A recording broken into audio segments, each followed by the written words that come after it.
It's Morphine. I am here to help you.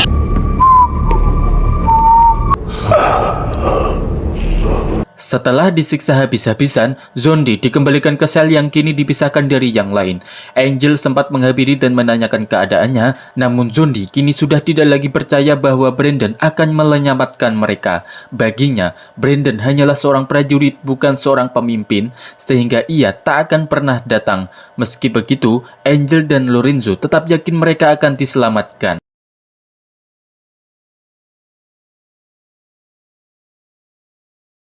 Beckett is no leader. Abandon us again. This was never our battle. Berpindah ke tempat lain, Brandon dan Zero menghampiri seorang wanita bernama Skylar yang akan membantu mereka meloloskan Zondi dengan alat-alat canggih miliknya. Saat sedang membahas rencana, datanglah seorang pria bernama Nova, teman lama Brandon, yang ternyata adalah aset berkode The Phoenix sekaligus mantan anggota Grid. Spreading hope, brother. You have been spreading this nickname again, haven't you? The Phoenix. Nova kemudian memperkenalkan Skylar yang ternyata adalah saudara tirinya dari pihak ibu.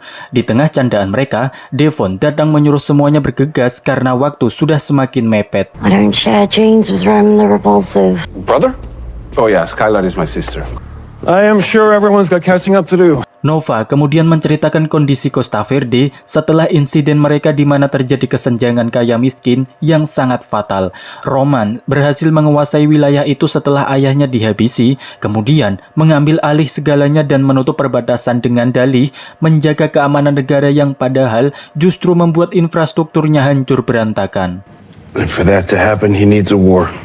Into other countries like... Country needed to be self-sufficient. Skylar yang sudah siap dengan peralatannya mengungkapkan bahwa ia dan Nova sempat mencoba menembus media untuk memberitahu bahwa penderitaan itu hanyalah jebakan Roman untuk melacak mereka.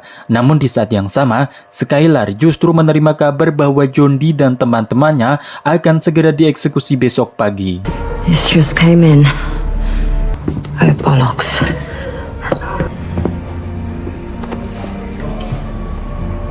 executed. Roman memang sengaja menjadikan mereka contoh bahwa siapapun yang datang ke Costa Verde akan dianggap teroris dan akan dihukum mati.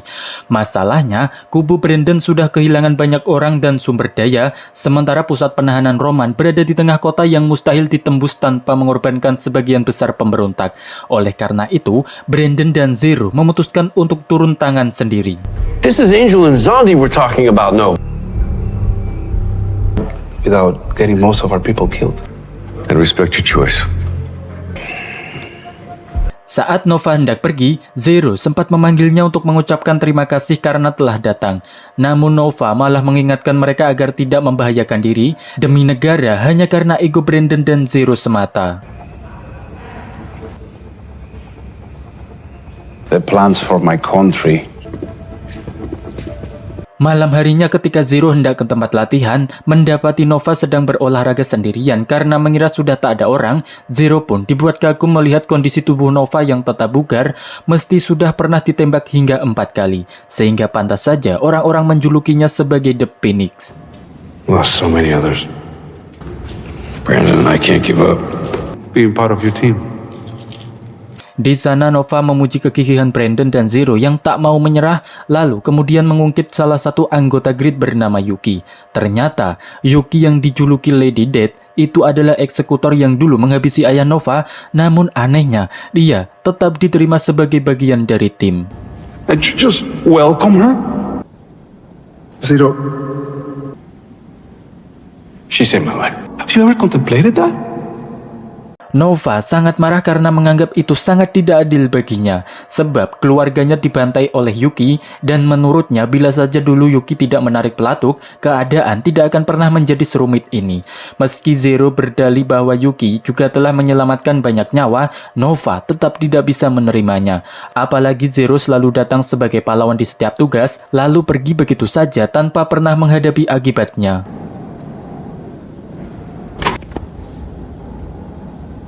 They break down the detention center from every level. Saat Brandon sedang mempelajari foto-foto sudut penjara yang dikirim Intel Pit, Zero datang menceritakan pertemuannya dengan Nova yang kini sudah banyak berubah dan terus mempertanyakan kematian sang ayah. Namun, Brandon merasa belum bisa membahas itu sekarang sebab dia masih sibuk mencari celah untuk menembus penjara yang ternyata begitu rapat, mengingat terowongan pembuangan tak bisa dipakai karena lapisan bajanya terlalu tebal dan dijaga ketat. They're not going out this way. I can't see a way to breach. What if... Zero sempat menyarankan untuk menabrak gerbang depan menggunakan truk, namun cara itu mustahil dilakukan hanya jika berdua saja. Tepat saat itu, Devon datang dan memberitahu bahwa sebenarnya masih ada cara lain yang bisa mereka tempuh untuk menyelamatkan John Dee. Couldn't find a path in. We were in a similar situation. Thomas ever tell you about the assignment in Costa Verde? Brandon pun mengumpulkan Nova dan Skylar lalu menjelaskan bahwa mereka tidak akan menyerang pusat penahanan secara langsung, melainkan akan menyergap konvoi yang mengangkut para sandera dan mencegat mereka di tengah jalan sebelum sampai ke penjara. We create a kill box. My brother and I can direct them there. Karena mereka tak tahu rute yang akan dilewati konvoi itu, Brandon meminta bantuan Skylar untuk masuk ke sistem GPS dan memandu mereka dari kejauhan sekaligus mengajak Nova untuk ikut turun tangan.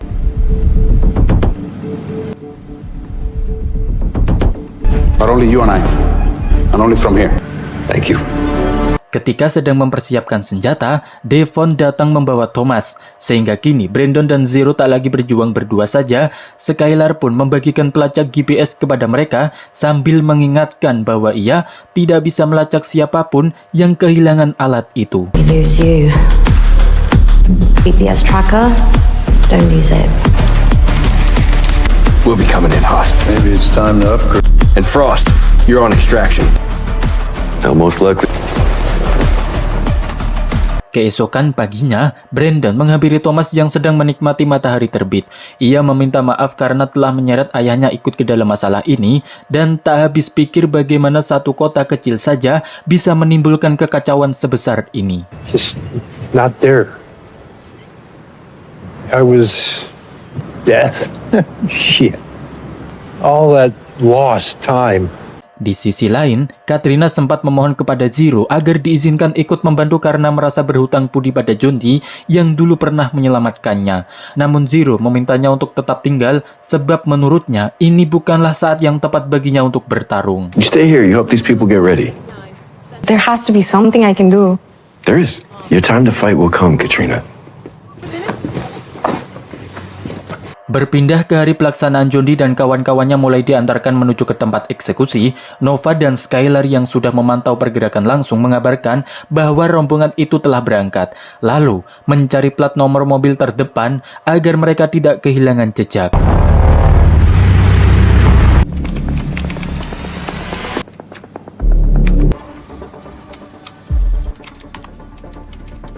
Untungnya Skylar berhasil mengendalikan GPS mereka dan dalam 2 menit konvoi itu akan tiba di posisi Brandon tepat ketika rombongan Kruger mulai merasakan ada yang aneh dengan jalan yang mereka lewati.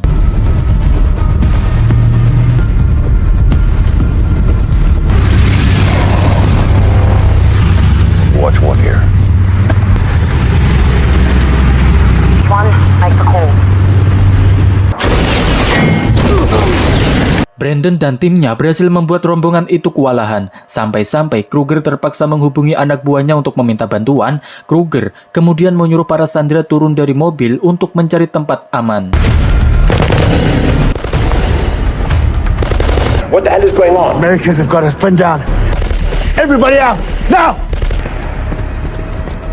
Lorenzo justru dibawa kabur oleh Kruger, sementara Angel berhasil melumpuhkan musuh di dalam mobil, dan John Dee berhasil dibebaskan oleh Thomas. Namun anehnya, John Dee malah berlari entah kemana, sehingga Thomas segera memerintahkan Skylar untuk melacak dan mengarahkan keberadaannya. Leaving position. I don't have line of sight on anyone up here. Di tempat lain, Angel yang melihat Zero masuk langsung mengikutinya. Namun, untung ada Brandon yang menyelamatkannya. Di tengah pertarungan itu, Brandon bahkan sempat meminta ayahnya untuk tidak menembak. To that. Head in the frost. I got this. Sementara itu, Lorenzo mencoba melawan Kruger seorang diri, dan tepat ketika ia hampir ditembak, Zero datang di saat yang tepat dan mengajar Kruger hingga muntah darah.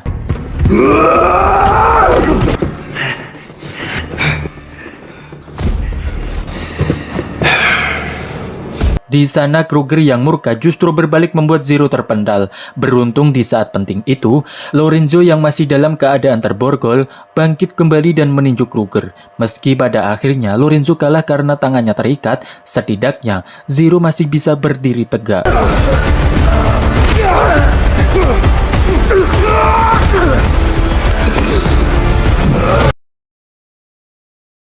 Sesampainya di titik kumpul terakhir, Devon menanyakan keberadaan John Dee dan Beckett. Namun, semua orang justru kebingungan karena mengira Brandon sudah lebih tiba dulu. Devon pun mencoba memanggil Nova dan timnya, tetapi tidak ada satupun jawaban yang masuk.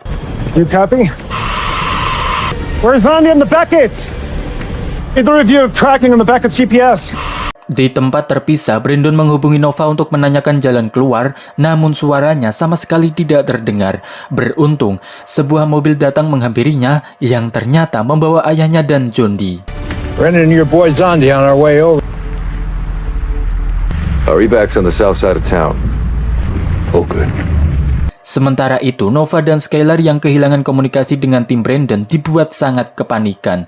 Skylar kebingungan karena sistemnya terblokir, padahal ia masih bisa melihat pelacak mereka. Keduanya semakin panik ketika menyadari bahwa layar mereka sudah diretas oleh orang lain. Still got their trackers. Let's try and get a visual.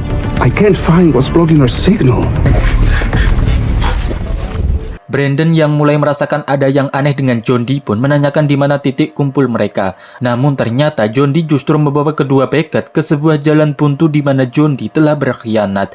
Dan kini Brandon beserta ayahnya akan diserahkan kepada Roman yang sudah menunggunya di belakang. You've made your choices, Brandon Beckett. What the hell is going on? Dalam keadaan terjepit dengan amunisi yang hanya tersisa satu tembakan dan tak ada jalan keluar untuk kabur, Thomas akhirnya meminta senjata itu dan melangkah keluar untuk menghadapi Roman seorang diri.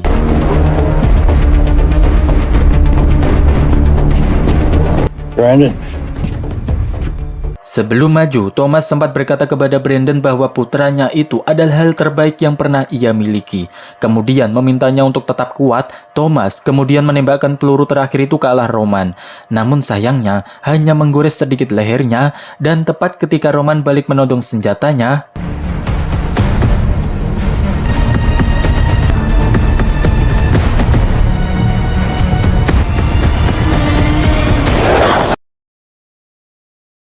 sementara itu terlihat John Dee menghampiri Brandon yang kini sudah dalam keadaan terikat. Brandon tampak begitu murka pada John Dee yang telah berkhianatinya, sementara John Dee justru tampak puas melihat Brandon tersiksa. Meski begitu, Brandon tetap yakin bahwa suatu saat ia pasti akan bebas, dan ketika saat itu tiba, orang pertama yang akan dihabisi adalah si John Dee ini. I will end you, Tabo Zondi. How many more lives do you think you have, Brandon Beckett? I'll stop you.